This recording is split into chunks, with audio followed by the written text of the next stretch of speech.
What's up, YouTube? Jeff back again, dopetechdaily.com.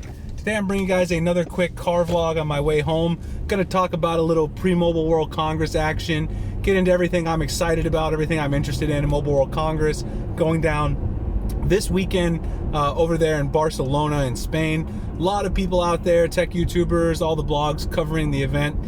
We got all the companies doing events for the most part. LG, Samsung is not going to announce the Galaxy S8 this year at Mobile World Congress. That's going to go down next month, and they're going to have their own event in New York for the Galaxy S8. But Samsung will be in attendance. They're going to be in the building at MWC. They're just not going to be doing their phone this year. We've got the Galaxy Tab S3, which is already leaked a couple times. So I'll talk a little bit about that and get into the other things that I'm excited about.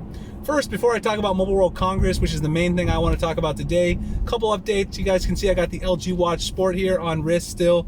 I've been testing this watch along with the LG Watch Style. I should have a full review coming soon, also a comparison with the Apple Watch. I want to get that out this weekend. I can tell you right now, this watch right here, if you're going to use it on LTE, this is not an all-day watch. It's a 12-hour watch, maybe, if you use cellular.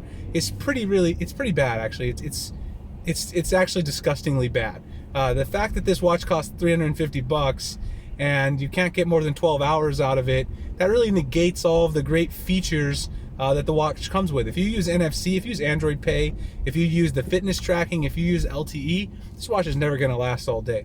That being said, if you use it on Wi-Fi only, I've disabled the cellular to try to get better battery life. You can get about 16 to 18 hours, but still, if you get a lot of notifications, I get a decent number of emails for work, plus YouTube notifications, my other social media, text messages. It's not going to last all day. If you have a long day and you get up at 7 in the morning, stay out till midnight, it's probably going to be dead for sure by the end of the day.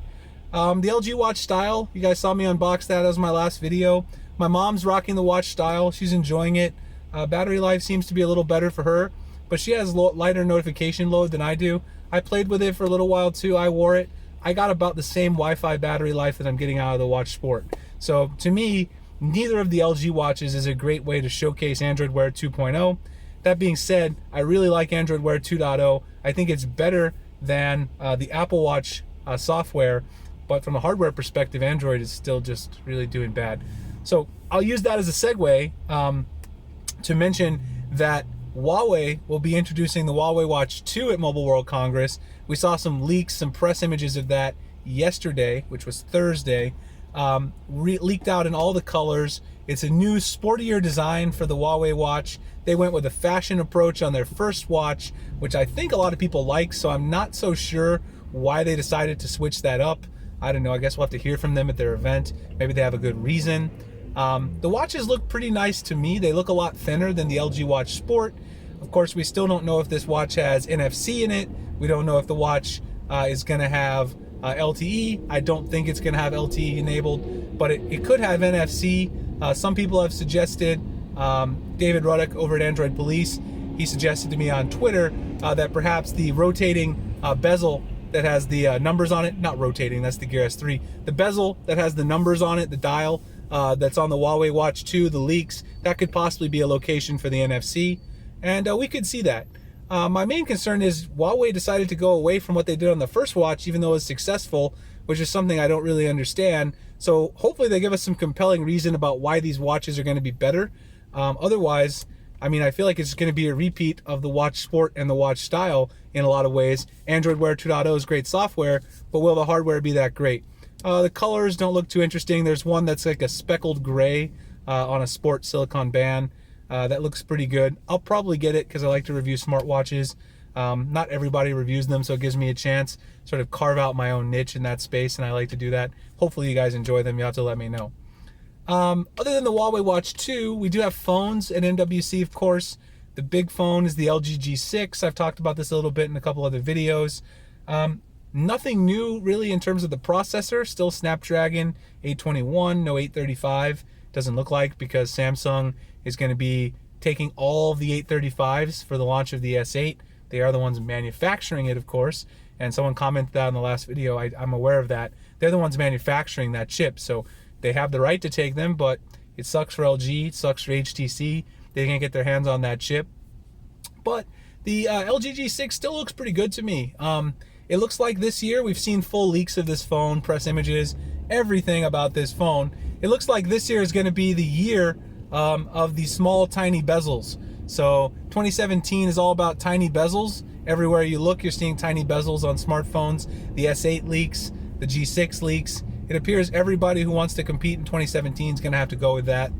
We've also got this 18:9 display now. I don't know about that. We're going to see if that's really all that useful. I'm definitely more interested in the actual tiny bezels that LG has managed to fit, because what that means, of course, is that now we've got a nice big screen, 5.7-inch screen, with pretty much the same overall footprint in your pocket as the LG G5, which had, of course, a much smaller screen. So that's going to be the main benefit to me, is I can get a bigger screen and still take up less room in my pocket, which I like. I did get some cases in for the LG G6 from VRS Design, so a huge shout out to VRS Design for sending me out some cases. I did do a profile comparison between VRS Design cases that I have for the G5 versus the ones I got for the G6. The G6 appears to be pretty much the same height and very comparable in terms of thickness to the G5. So it looks like you're definitely going to get a reduction in the overall footprint when you're carrying the phone around, but with a bigger screen. Otherwise, the G6 doesn't really have a standout feature to me. It looks like they decided just, let's make a really solid phone. We don't want to mess anything up, because people complained about the modularity stuff on the G5.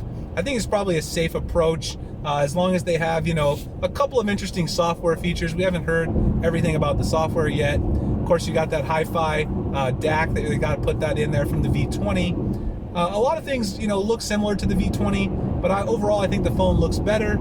Of course, a lot of LG fans are going to be upset we've got no removable battery, and that's understandable. I'm actually a little bummed about that too, because right now my LG V20 is the last main flagship I have in my rotation that has a removable battery, and actually got the Zero Lemon battery case in. They sent that out to me, and so I got a 10,000 milliamp hour battery that I can throw on my V20, and that's pretty awesome. I can get tons of battery life off that. So yeah, it's kind of disappointing the battery is sealed, but what are you going to do? Everybody's going that way, and I think they have to go that way to compete with what the general consumer wants.